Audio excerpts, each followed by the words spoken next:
So guys, eto na yung in-steam natin ng manok. Ngayon naman, i-fry na natin siya.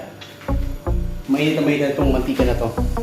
Let's do the fried chicken.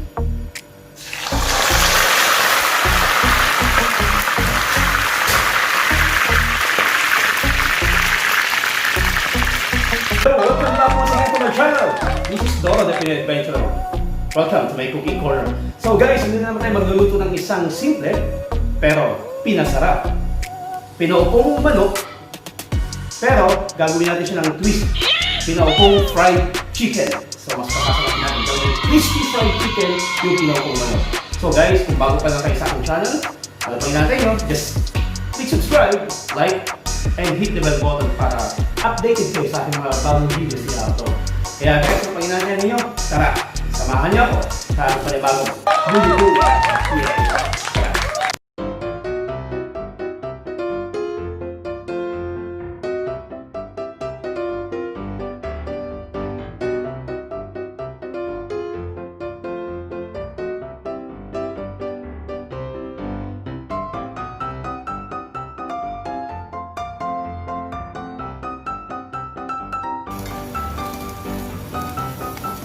Okay, so ito yung ating gagawin. I-steam natin yung ating isang buong manok sa isang kaserola.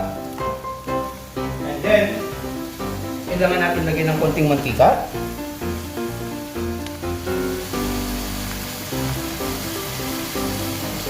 And of course, lagyan natin siya ng Sprite para ito yung magpapalasa.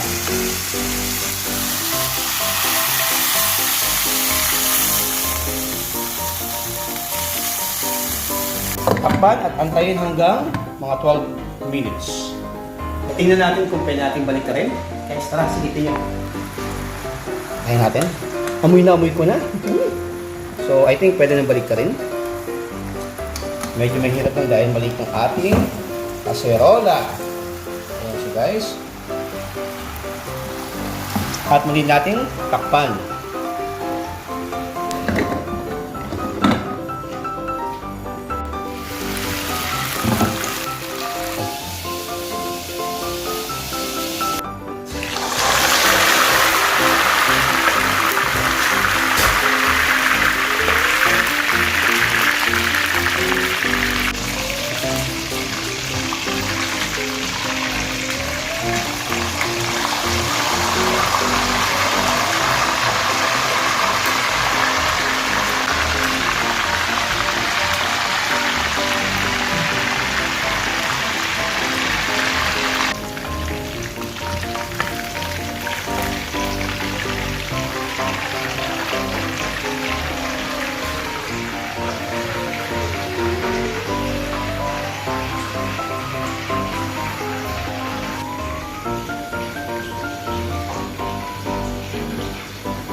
So once again, muli tayo nakatapos ng ating panibagong niluto, which is yung tinatawag kong pinaupong manok na fried chicken. Pinaupong fried chicken.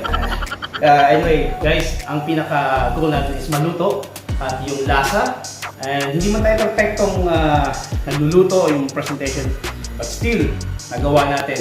And I think this is very delicious and delicious. So guys, kumain na tayo. So, abangan nyo ang aking susunod na mga lutuin sa aking susunod na video. Just click subscribe, like, and hit the bell button para po update kayo sa mga bagong videos i-upload. Bye-bye!